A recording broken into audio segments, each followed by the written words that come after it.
Ketika kota ini benar-benar telah terwujud sebagai kota wisata sejarah dan budaya, pelakunya, pemainnya ini adalah warga kota.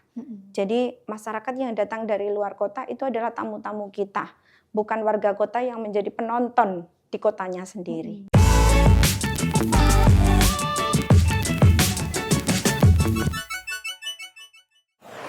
Spirit of Majapahit. Begitulah masyarakat mengenal kota Mojokerto. Kota ini termasuk salah satu kota terkecil di Indonesia dengan luasnya hanya 20,21 km persegi. Tapi siapa sangka, kota kecil ini bak buku sejarah yang menyimpan berbagai kisah di masa lampau. Mojokerto merupakan bekas ibu kota kerajaan Majapahit yang hingga kini semangat kejayaannya masih terus dibangkitkan lewat bangunan dan wisata.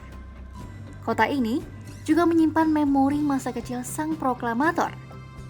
Jejak Soekarno inilah yang kemudian terus mendorong Mojokerto menjadi kota wisata sejarah dan budaya. Dengan wisata yang terus berkembang, ekonomi kreatif masyarakat juga terus bertumbuh.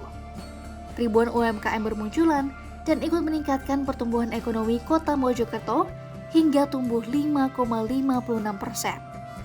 Hal ini tentunya tak lepas dari upaya Wali Kota Mojokerto Ika Puspitasari yang akrab disapa Ning Ita.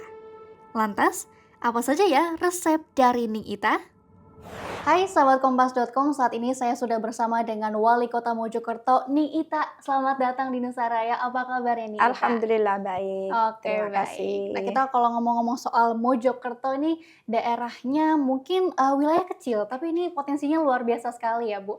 Mungkin boleh diceritakan nih kepada sahabat Kompas.com yang menonton di rumah yang mungkin belum pernah ke Mojokerto, ini kira-kira apa sih unggulannya yang jadi kebanggaan di Mojokerto? Ya, jadi Mojokerto ini memang betul kota kecil, tapi alhamdulillah dalam waktu 5 tahun terakhir ini aksesibilitas dari ibu kota provinsi Jawa Timur yaitu Surabaya ini sudah sangat mudah dan sangat cepat sehingga bisa ditempuh hanya dalam waktu kurang lebih 30-40 menit saja dari ibu kota provinsi Surabaya atau dari Bandara Internasional Juanda. Betul. Dengan adanya Dekat akses ya. tol. Nah, jadi kota Mojokerto ini terletak di sisi baratnya kota Surabaya dan kota Mojokerto merupakan jantungnya Mojokerto Raya. Jadi letaknya di tengah-tengah dan dengan aksesibilitas yang sangat mudah dijangkau ini banyak sekali kegiatan aktivitas masyarakat dari Surabaya yang bergeser ke kota Mojokerto. Oh, oke.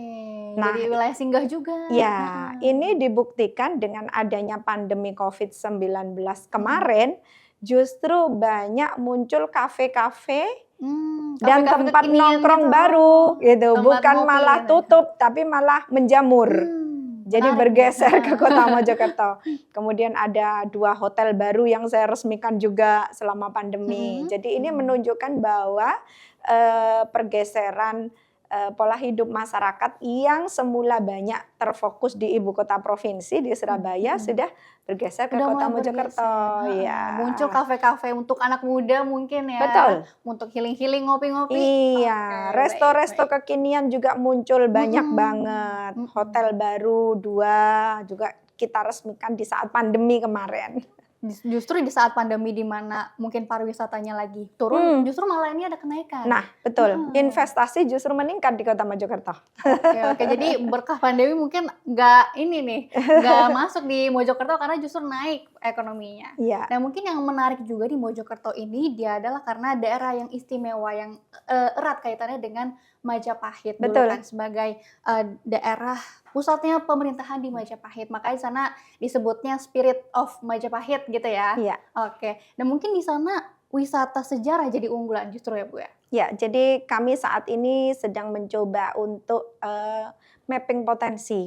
Salah satu prioritas pemerintah Kota Mojokerto adalah mengarahkan Kota Mojokerto ini sebagai kota wisata sejarah dan budaya. Di Mojokerto Raya kita harus membangun dengan kolaborasi dan sinergi. Betul. Di Mojokerto ini kan ada KSPN Majapahit, Kawasan Strategis Pariwisata Nasional yang sudah ditetapkan. Nah, di Kota Mojokerto kami create salah satu DTW, daya tarik wisata buatan untuk mendukung KSPN Mojopahit. Kami beri nama kawasan TBM, Taman Bahari Majapahit. Kami memanfaatkan salah satu dari 7 aliran sungai besar yang melintas di Kota Mojokerto untuk pariwisata. Jadi yang menjadi ikon besar untuk membangun Kota Mojokerto adalah kapal Majapahit. Kapal Majapahit ada di jadi desain kapal Majapahit ini kan kita sudah punya hakinya. Jadi desainnya sudah kita patenkan. Nah, salah satu maestro yang membuat kapal Majapahit itu baru meninggal kira-kira setahunan yang lalu, warga Kota Mojokerto. Nah, ini kemudian kita akan membangun satu kapal raksasa panjangnya 42 meter di bantaran Sungai Ngotok, anak dari Sungai Brantas, dan itu kita bikin jadi resto kapal. Menarik banget. Iya. Terus ada kawasan kurang lebih yang asetnya pemerintah daerah itu 6 hektar, ditambah dengan kurang lebih 12 hektar asetnya Balai Besar Wilayah Sungai Brantas, yang izin pemanfaatan dan pengelolaannya sudah kita kantongi. Nah, ini nanti akan ada wisata susur sungai, agrowisata petik jeruk, kemudian ada camping ground, kemudian ada amphitheater untuk pertunjukan-pertunjukan seni di tempat terbuka. Nah, seperti jadi itu. Jadi ini beragam banget ya. Mungkin orang kalau berpikir wisata sejarah tuh museum doang gitu kan. Tapi sebenarnya ada banyak ya di Mojokerto. Ada tadi kapal tadi yang bisa jadi restoran, ada sungai-sungai, susur sungai juga. Ini menarik banget nih. Iya. Jadi ini bagian satu upaya kami untuk meningkatkan perekonomian di Kota Mojokerto dengan memanfaatkan salah satu potensi besar, kita memiliki sejarah Majapahit yang diakui oleh dunia. Kebetulan sudah ditetapkan ada KSPN Mojopahit di Trowulan, maka kita bikin DTW, daya tarik wisatanya buatan dengan memanfaatkan sungai tadi, namanya kawasan TBM, Taman Bahari Majapahit. Termasuk di sana nanti kita sekarang sedang proses pembangunan, akan ada Creative Hub. Jadi akan memfasilitasi sarana prasarana untuk ekonomi kreatif yang memang sudah dari 16 subsektor itu hampir semuanya ada di Kota Mojokerto. Nah, gitu, termasuk yang saat ini sedang menjadi UMKM unggulan ini adalah produk dari batik dan turunannya, fashion.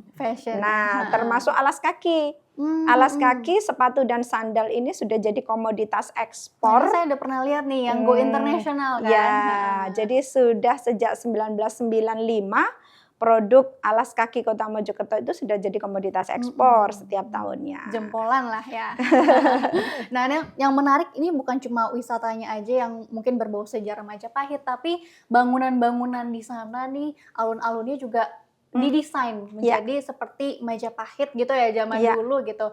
Mungkin kalau kita jalan-jalan ke sana nuansanya udah kayak, wah ini kayak balik lagi nih ke zaman dulu. Nah, ini kenapa nih Bu? Mungkin dibuat demikian, apa dampak yang ingin dirasakan? Ya, jadi dalam rangka membangun sebuah ekosistem pariwisata, ini kan seluruh sektor harus kita bangun secara berseiring. Termasuk salah satunya adalah desain ornamen yang menjadi branding dari sebuah daerah itu.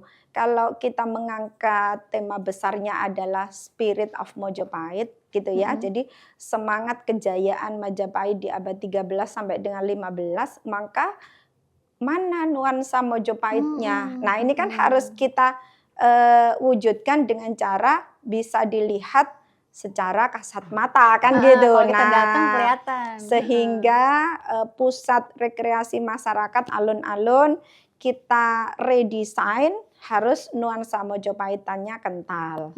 Bangunan-bangunan publik, seluruh taman-taman di kota itu juga desain Mojopahitannya kental. Kantor-kantor pemerintahan, hampir seluruh lembaga pendidikan, baik negeri maupun swasta, BUMN, BUMD, semuanya ini ada gapura Majapahitnya. Sehingga kalau masuk ke Kota Mojokerto, setelah exit tol Penompo itu akan kelihatan suasana yang berbeda gitu. Mojopahitannya bangkit kembali gitu ya, karena kita mengusung tema besarnya Spirit of Mojopahit. Jadi bagaimana kejayaan Majapahit di abad 13 sampai 15 itu bisa kita lihat di abad 21. Nah, gitulah kira-kira. Kayaknya kita time machine lah ke Iya. zaman dulu gitu ya. Iya. Oke, baik.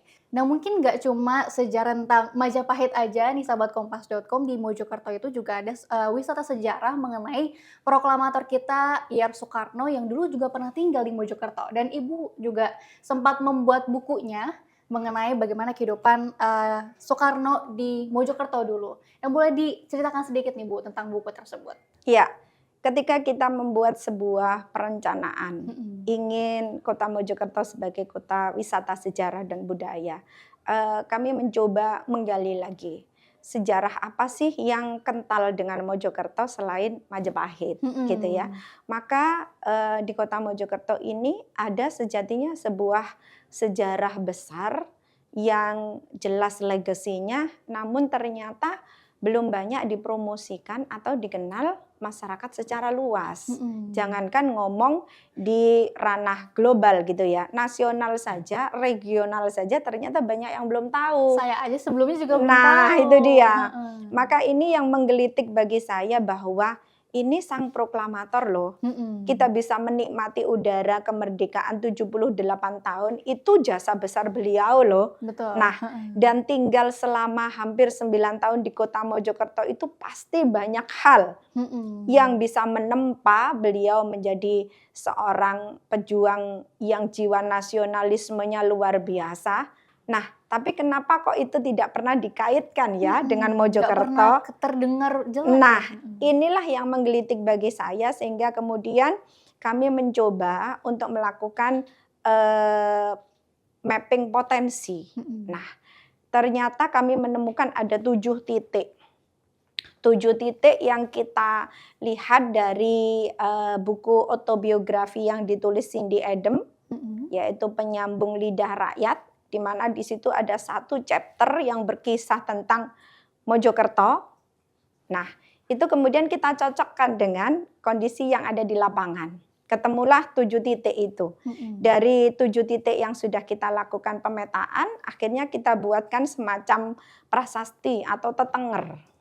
Ya, jadi kita bikin semacam gapura, kemudian ada narasinya. Kita bikin narasinya 2 bahasa Indonesia dan bahasa Inggris, sehingga setiap masyarakat dan wisatawan yang berkunjung tahu di sini dulu tempat apa sih. Nah, Soekarno ngapain sih di tempat ini dan di masa itu tahun berapa ya. Ini kan bisa dilihat. Betul. Meskipun sekarang dari 7 titik itu sebagian besar sudah beralih fungsi. Yang tidak beralih fungsi dan tetap masih lestari sampai sekarang adalah 2 bangunan sekolah tempat beliau mengenyam pendidikan sama alun-alun. Jadi di alun-alun di situ juga diceritakan beliau dulu bermain apa di alun-alun Mojokerto. Itu ada di dalam biografi yang ditulis oleh Cindy Adams itu.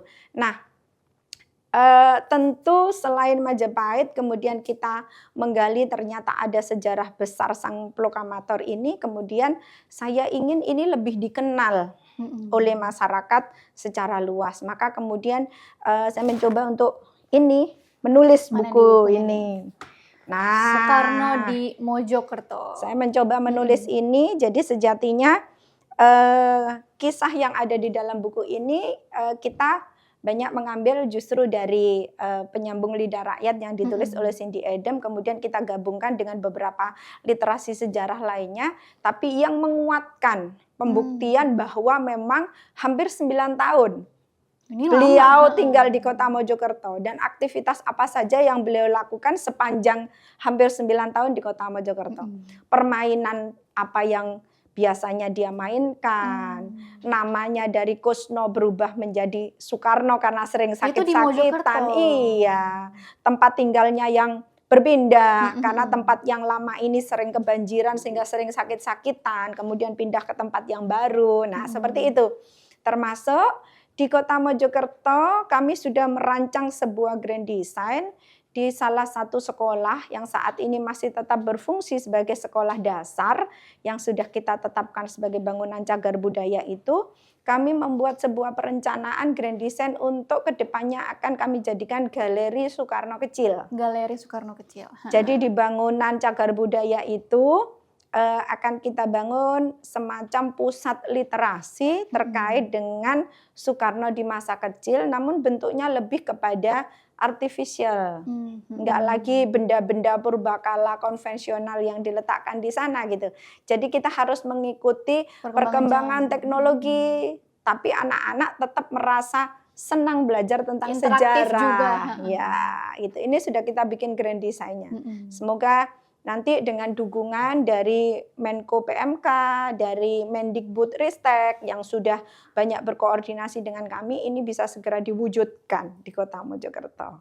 Dan ini bukunya Ibu tulis sendiri dan juga dibagikan ya kepada wisatawan yang mungkin datang. Iya, jadi kalau ada tamu-tamu daerah, kita bagi buku ini untuk lebih memperkenalkan. Gratis ya, iya, dan kebetulan pada bulan Juni tahun 2023 ini ketika Kota Mojokerto sedang merayakan hari jadinya yang ke-105, kami mendeklarasikan Jaket Soekarno. Jaket Soekarno itu jaringan kabupaten kota tapak sejarah Soekarno. Jadi ditemukan ada kurang lebih 22 daerah se-Indonesia yang ada jejak-jejak Soekarno, termasuk salah satunya Kota Mojokerto. Jadi kami para kepala daerah menandatangani itu deklarasi Jaket Soekarno, dan insya Allah setiap tahun kami akan bergiliran menjadi tuan rumah untuk kegiatan-kegiatan dalam rangka memperingati bulan Bung Karno.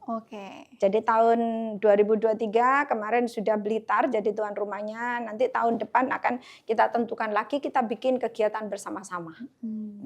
Itu bagian dari upaya untuk mempublikasikan sejarah sang proklamator di Indonesia supaya lebih dikenal, dipahami oleh anak-anak generasi bangsa saat ini. Tapi nggak cuma itu, ternyata di sekolah-sekolah di Mojokerto itu setiap hari Rabu katanya ada pakai seragam ala Soekarno gitu ya, Bu? Nah, jadi dari 2 sekolah tempat Soekarno mengenyam pendidikan tadi, yang kita rencanakan mau dibuat Galeri Soekarno itu kan SD negeri. Jadi ada 2, satu lagi SMP kan gitu.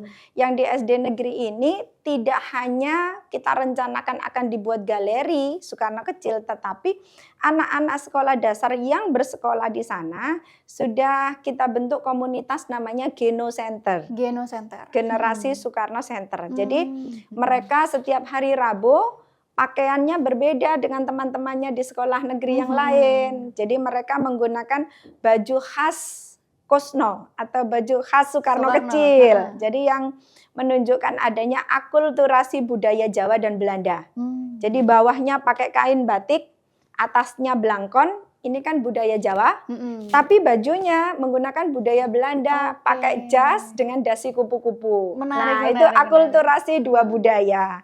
Ala-ala Soekarno dulu lah. Iya, kemudian anak-anak juga kita ajarkan permainan tradisional yang dimainkan Soekarno masa kecil. Kemudian mereka juga kita ajari tentang bagaimana jiwa-jiwa nasionalisme yang harus terus mereka pupuk di dalam kehidupan sehari-hari mereka. Sehingga kita ingin ke depan akan muncul Soekarno masa kini dari Kota Mojokerto. Gitu. Nilai-nilai Soekarno dari kecil gitu ya. Oke, baik. Nah mungkin kalau kita wisata ke sana nggak lengkap kalau belum nyicipin kuliner atau nggak oleh-oleh nih khas Mojokerto. Apa nih Bu yang mungkin kuliner legend di Mojokerto? Ya, saya bisa sampaikan kalau kuliner khas Kota Mojokerto itu sebenarnya hampir sama dengan wilayah Jawa Timur ya. Jadi yang banyak terkenal tentu rawon, pecel, sop, buntut. Onde-onde juga yang terkenal. Jadi kalau yang legendaris yang sudah turun-temurun sampai 3 generasi itu ada warung makan namanya Sate Jamil. Ini sate daging sapi. Yang terletak di alun-alun Kota Mojokerto sehingga sangat mudah dijangkau dan diketahui oleh masyarakat secara umum. Kemudian ada juga sop buntut, rawon, pecel. Nah ini ada yang melegenda sampai 3 generasi juga, ada Depot Anda. Itu letaknya di stasiun Kota Mojokerto sama di bypass Kota Jadi Mojokerto. wisatawan langsung bisa ketemu Iya, ya? Nah. terus kalau yang onde-onde itu yang legendaris juga masih ada sampai sekarang Mhm. dengan penggorengan yang diameternya 1,5 Yang meter. sampai gede.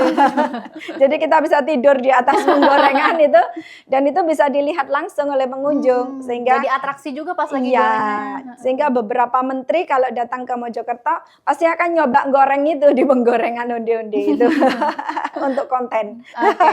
Kalau favorit Ibu yang mana nih dari tadi yang disebutin kan ada macam-macam nih, ada sate, ada Nah, rawon, nasi nasi ini apa nih? pecel, Heeh. sop buntut. Jadi kalau saya ini karena keturunan asli Mojopahit ya, Heeh. jadi lidahnya lidah Jawa Timur, semua saya makan dan suka.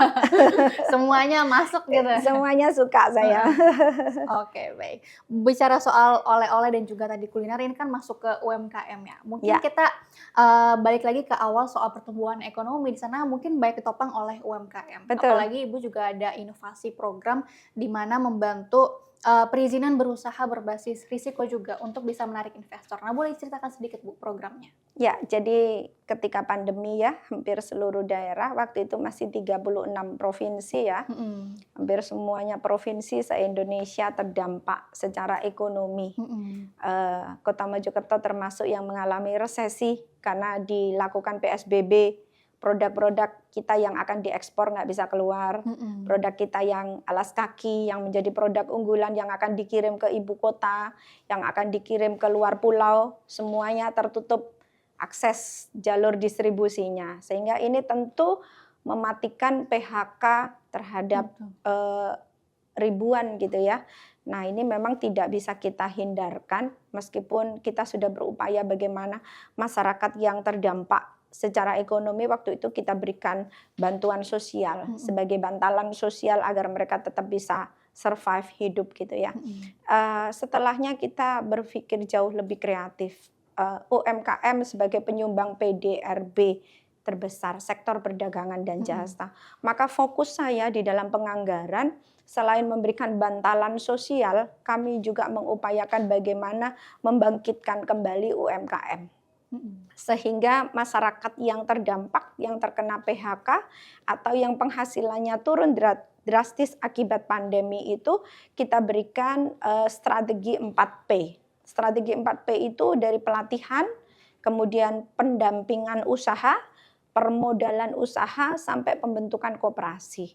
Nah, dari situlah kemudian lahir kurang lebih 2.600 wirausaha baru. Mhm. Nah, dari 2.600 wirausaha baru ini kita monitor terus, kita lakukan evaluasi, kita monitoring perkembangan usahanya. Yang butuh pendampingan 6 bulan, kita dampingi 6 bulan. Yang butuh setahun, setahun. Yang kemudian terjadi perkembangan yang cukup signifikan, butuh tambahan permodalan, kita akseskan dengan pemberi program bantuan mikro. Kan sekarang ada beberapa perbankan yang memberikan dengan suku bunga cuma 3%. Nah, itu kita tautkan semuanya, kita sinergikan mereka sehingga 2.600 eksis sampai dengan saat ini. Sehingga dari situlah saya melihat parameter ini ternyata benar-benar signifikan dalam rangka mengukur keberhasilan strategi 4P yang kita lakukan. Jadi dari hampir 2.600 wirausaha baru dan sekarang total kita punya ada 2.900-an UMKM dan 1.600 IKM yang terdaftar yang memiliki nomor induk berusaha gitu ya. Perizinannya kita dampingi, kita dekatkan langsung ke masyarakat, kita jemput bola gitu ya.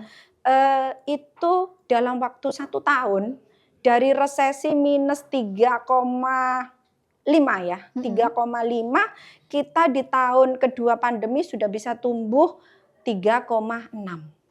Dari minus ya? Dari minus resesi 3,5, setahun bisa langsung tumbuh 3,6. Kemudian tahun ketiga pandemi kita sudah bisa tumbuh 5,56. Nah, ini kan parameter yang jelas bisa dilihat atas data yang dirilis oleh BPS itu bahwa fokus kami ke UMKM, fokus kami dengan skema strategi 4P itu ternyata benar-benar menjadi pengungkit yang sangat efisien untuk memulihkan kembali pertumbuhan ekonomi di Kota Mojokerto. Termasuk mengurangi angka pengangguran tentunya gitu. Dan program ini juga akhirnya memunculkan banyak usaha-usaha baru Iya. dan kemudian kalau misalnya, sudah muncul di banyak wirausaha baru, ini mungkin permasalahan yang kemudian muncul adalah mengenai masalah sampah. Apalagi Mojokerto ini kotanya cukup kecil ya, Bu, Iya. ya. Nah, ini Ibu juga mencetuskan gerakan Lisa Berdasi, lihat sampah, ambil, bersih saat datang, bersih sampai pergi. Ini untuk Iya. mewujudkan kota Mojokerto yang bersih. Nah, boleh sedikit dijelaskan, Bu, Lisa Berdasi ini programnya seperti apa sih? Iya, jadi UMKM sektor kuliner, bidang kuliner itu memang yang mendominasi dari total 2.900-an UMKM yang ada di Kota Mojokerto. Karena saya tadi cerita di depan, pandemi justru muncul kafe Iya baru, betul. pandemi justru banyak investasi di bidang kuliner, resto-resto kekinian. Kemudian pandemi justru saya meresmikan 2 hotel baru. Nah, ini artinya sektor perdagangan dan jasa yang di bidang kuliner ini memang sangat banyak mendominasi di Kota Mojokerto, dan ini pasti akan linear berseiring dengan jumlah timbulan sampah. Betul. Ngomong kuliner pasti jumlah Kan ada sampahnya sampah akan makanan meningkat. juga. Nah, maka ini pun kami bersama dengan Forum Kota Sehat, bersama dengan seluruh relawan dan pegiat lingkungan, kita bersama-sama untuk bergerak secara masif dengan program Lisa Berdasi itu. Event-event yang diselenggarakan di Kota Mojokerto yang jumlahnya mendatangkan massa banyak dari berbagai daerah, itu kita ajak masyarakat untuk tetap menjaga kebersihan. Karena dari event-event besar itulah ekonomi bergerak. Betul. Dari event-event besar itulah kemudian uang beredar di Kota Mojokerto menjadi lebih banyak, dan ini menjadi pengungkit untuk tumbuhnya ekonomi di Kota Mojokerto. Nah, gerakan untuk Lisa Berdasi, lihat sampah, ambil, bersih saat datang dan bersih saat pergi, ini agar masyarakat berbudaya untuk selalu bersih. Jadi habis kegiatan-kegiatan besar nggak ada lagi sampah berceceran. Semua sampah sudah ada di tempat sampah atau di kantong-kantong sampah. Kemudian kami juga sudah punya kurang lebih 150-an bank sampah yang tersebar di masing-masing RW sekota Mojokerto. Ini juga memilah sampah rumah tangga ya, dari yang anorganik dengan yang organik. Yang anorganik bernilai ekonomi dipilah di bank sampah, ditabung di situ. Hasilnya setelah 1 tahun dijumlah digunakan untuk bayar pajak. Jadi inovasinya namanya Bapak Samerto. Bapak Samerto. Bayar pajak, pakai sampah, berhadiah umroh di Kota Mojokerto. Berhadiah gitu. umroh lagi. Iya, jadi masyarakat kita dorong untuk memilah sampah dan menabungnya di bank-bank sampah itu. Sehingga bayar pajaknya nggak lagi ngeluarin duit, Dari sampah. tapi dari sampah itu. Dan kalau ada sisa lebih dari uang menabung sampah itu bisa digunakan untuk kegiatan masyarakat, bisa untuk rekreasi bareng satu RW, nah kayak gitu-gitu. Asik banget berarti ya, dari sampah bisa jadi uang, bisa ada hadiah umroh dan juga mungkin kegiatan bareng masyarakat di sana. Iya, Nah, betul. masalah sampah lingkungan ini kan pasti erat juga kaitannya dengan kesehatan. Betul. Nah, kalau saya lihat Ibu juga concern nih dengan kesehatan, terlebih masalah stunting yang memang jadi isu nasional. Nah, ini Ibu juga memperhatikan kebutuhan keluarga dengan risiko stunting. Nah, apa nih Bu program-program yang tengah dijalankan terkait dengan kesehatan dan juga stunting terlebih? Jadi saya melihat Kota Mojokerto ini sebagai kota terpadat ya, dengan 57% dari luas wilayah Kota Mojokerto itu adalah pemukiman penduduk. Sehingga bisa dibayangkan lebih separuhnya itu perkampungan, pemukiman, perumahan gitu ya. Tentu dengan kepadatan yang cukup tinggi ini pasti akan berdampak terhadap kesehatan lingkungan. Kalau sudah berdampak terhadap kesehatan lingkungan, implikasinya pasti berdampak terhadap kesehatan masyarakat atau manusianya. Nah, disinilah kami akhirnya membuat satu gerakan bersama-sama yang melibatkan partisipasi masyarakat. Kami punya namanya kader motivator kesehatan. Kader motivator ini ditunjuk oleh masyarakat di lingkungan tersebut. Satu orang kader itu tugasnya memotivasi 20-30 rumah di sekitarnya. tugasnya seminggu sekali itu melakukan pemeriksaan pengecekan jentik-jentik ke rumah, mengajak untuk kerja bakti, membersihkan lingkungan, kalau ada barang-barang bekas yang ditumpuk dan lain sebagainya. Nah, kemudian dilaporkan melalui satu aplikasi terintegrasi yang namanya Gayatri. Gerbang Layanan Terpadu dan Terintegrasi. Jadi Gayatri ini setiap minggu itu dapat inputting data dari para kader motivator. Nah, sehingga kita tahu dari hasil laporan mingguan ini bisa kita analisa per kelurahan seperti apa, per kecamatan seperti apa, sampai analisa satu kota oleh Dinas Kesehatan. Dan Gayatri ini juga terintegrasi dengan BPJS Kesehatan, terintegrasi dengan Sistem Informasi Manajemen Rumah Sakit atau SIMRS, terintegrasi dengan SIMPUS, Sistem Informasi Manajemen Puskesmas, terintegrasi juga dengan rekam medisnya masyarakat, sehingga saya selaku wali kota memiliki basis data yang faktual terkait kondisi masyarakat kami, sehingga program-program yang akan kami laksanakan itu bisa lebih tepat sasaran. Nah, disinilah saya bisa memantau secara langsung bagaimana kondisi kesehatan masyarakat di masing-masing lingkungan itu, sehingga penyakit terbanyak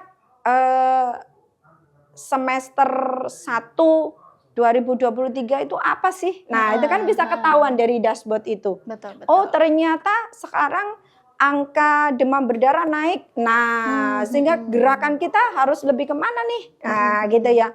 Oh, berarti sampah di masing-masing lingkungan ini ternyata menjadi tempat berkembang biaknya jentik. Nah, atau tempat-tempat penimbunan barang-barang. Nah, ini justru di sana jadi perkembangbiakan jentik-jentik nyamuk. Nah, hal-hal kayak gini inilah kemudian yang membuat kami bisa memantau kondisi kesehatan. Jadi data itu jadi penting. Betul, kondisi kesehatan lingkungan maupun kondisi kesehatan masyarakat kami, termasuk penyakit apa saat ini yang sekarang lagi mewabah. Nah, angkanya kalau lagi naik angka penyakit apa, sehingga edukasi kita, promosi kesehatan kita disesuaikan dengan kondisi real yang dinamis ada di masyarakat. Gitu. Nah, selain itu Ibu juga punya platform aplikasi namanya Niita. Curhat Niita ini menarik banget, gimana tadi kan ada platform lagi untuk melaporkan ya untuk masalah kesehatan. Nah, ini ada lagi nih beda Curhat Niita nih, aplikasi di mana masyarakat awam pun juga bisa lapor. Itu gimana tuh sistemnya nih? Jadi gini, masyarakat kan dulu memilih saya, memberikan amanah kepada saya sebagai, saya menyebutnya pelayan mereka. Wali kota itu pelayannya masyarakat. Kami diberi tugas untuk memimpin pemerintahan, tetapi juga kami diberi tugas untuk memberikan pelayanan publik. Tentu harapan masyarakat yang sudah memberikan kepercayaannya kepada saya, ini harapannya kan mereka bisa berinteraksi secara langsung. Betul. Nah, namun kondisi itu kan jelas tidak memungkinkan karena betapa tugas dan tanggung jawab kami yang lumayan banyak, sehingga tidak memungkinkan untuk bisa berdialog secara tatap muka dengan masyarakat dengan intensitas yang tinggi pasti, dan itu bisa kita lakukan tapi intensitasnya kan sangat jarang kan gitu. Maka untuk menjembatani di era perkembangan teknologi informasi ya kita gunakan teknologi. Betul. Jadi agar masyarakat itu merasa bisa ngobrol langsung nih sama wali kota, bisa menyampaikan aspirasinya secara langsung ini dengan wali kota, bisa memberikan saran masukan secara langsung ini sama wali kotanya. Nah, gitu. Jadi kita gunakan teknologi informasi, maka kita buat satu aplikasi namanya Curhat Niita. Jadi Niita ini kan panggilan akrab saya di masyarakat, sehingga mereka bisa memanfaatkan akses melalui beberapa sosial media. Jadi bisa pakai WhatsApp, Facebook, beragam channelnya, SMS segala macam. Nah, bisa telepon langsung juga bisa gitu. Semuanya itu langsung terintegrasi ke satu dashboard yang ada di gadget yang saya pegang. Sehingga saya bisa mantau setiap hari real time. Jadi terintegrasi dalam satu itu dashboard. Ya, jadi saya tahu oh ini masyarakat lingkungan ini lagi ada masalah ini, butuh solusi seperti ini, maka disposisi saya akan saya berikan kepada pihak mana. Dinas teknis yang mengampu. Kalau urusan sampah berarti dinas lingkungan hidup. Kalau urusan infrastruktur jalan, drainase, nah berarti pada dinas PUPR. Kalau urusan PJU, penerangan jalan umum, berarti kepada dinas perhubungan. Nah, kemudian hasil tindak lanjutnya juga bisa saya pantau langsung lewat dashboard saya. Sehingga kami mengkategorikan ada 3 jenis. Yang kategori ringan itu harus 1 kali 24 jam. Itu sudah harus ditindaklanjuti gitu. Yang sedang bisa sampai 5 hari. Baru yang berat ini yang butuh penganggaran dan lain sebagainya kita sesuaikan dengan kebutuhan. Gitu. Tapi sebenarnya jadi lebih cepat juga ya untuk yang ringan-ringan dalam 1 kali 24 jam besokannya udah bisa teratasi gitu. Iya, jadi masyarakat akhirnya meskipun tidak bisa tatap muka dengan wali kota, tapi apa yang menjadi aspirasi mereka bisa direspon Tetap langsung. tersampaikan dan langsung ditindaklanjuti. Ya, masuk ke gadgetnya wali kota sehingga kan mereka merasa diperhatikan. Betul. Nah, itu. Jadi lebih berasa dekat juga nih dengan Ibu Wali Kota. Nah, ini menarik banget, banyak banget nih inovasi-inovasi dari Ning Ita selama kemudian memimpin. Dan kurang lebih selama menjabat udah hampir 107 penghargaan di berbagai bidang. Ini luar biasa banget. Salah satunya adalah tokoh inspiratif di Jawa Timur. Nah, gimana nih Bu tanggapannya ketika kemudian mendapatkan penghargaan sebagai salah satu tokoh inspiratif yang memunculkan banyak banget ide inovatif di Mojokerto? Jadi kalau saya memaknai jabatan yang saya emban saat ini kan sebagai sesuatu yang harus saya pertanggungjawabkan. Yang ngasih jabatan tentu atas perkenan dari Tuhan yang Maha Kuasa, Allah Subhanahu wa taala, yang memberikan secara langsung adalah masyarakat. Maka karena jabatan ini harus saya pertanggungjawabkan, bagaimana saya harus memberikan pertanggungjawaban kepada masyarakat. Nah, jadi semua yang kami lakukan di Kota Mojokerto itu ya semata hanya bagaimana memberikan pelayanan terbaik kepada masyarakat. Kalau kemudian apa yang kami lakukan, yang harus kami pertanggungjawabkan ini ternyata menjadi inspirasi bagi orang lain, ya saya bersyukur. Artinya ini bisa menjadi satu media dakwah bilhal ya, untuk kemudian bisa dicontoh di tempat lain, dan kalau ini dilakukan maka tentu menjadi ladang jariah bagi saya secara pribadi gitu. Oke. Nah, selama Ibu kemudian menjabat nih 5 tahun kurang lebih ya Bu ya, sebagai Wali Kota Mojokerto, apa sih mungkin hal yang mungkin masih menjadi PR besar atau tantangan di Mojokerto sendiri? Saya kira selama ini saya membuat satu perencanaan besar untuk memilah atau mapping dari potensi daerah. Salah satunya bagaimana wisata sejarah budaya menjadi pengungkit untuk pertumbuhan ekonomi, dan ini harus kita lakukan dengan sinergis dengan beberapa stakeholder. Nah, saat ini memang masih dalam proses. Artinya 5 tahun di mana kepercayaan masyarakat diberikan kepada saya, ternyata belum bisa menuntaskan satu rencana besar yang sudah kita buat. Tapi saya bersyukur dalam 5 tahun ini sebagian sudah bisa kita wujudkan di Kota Mojokerto. Sehingga bagi saya mengalir saja, semuanya sudah kita rencanakan dan kita buat satu perencanaan yang terstruktur ya, tinggal bagaimana mengkoordinasikan lintas stakeholder ini untuk bisa bergerak bersama-sama, memahami apa yang menjadi tujuan besar kami dalam menyusun itu semua, dan saya yakin itu juga ke depan akan bisa terwujud sepenuhnya. Gitu. Oke, kedepannya apa nih Bu yang mungkin menjadi harapan besar untuk Kota Mojokerto ini ke depannya?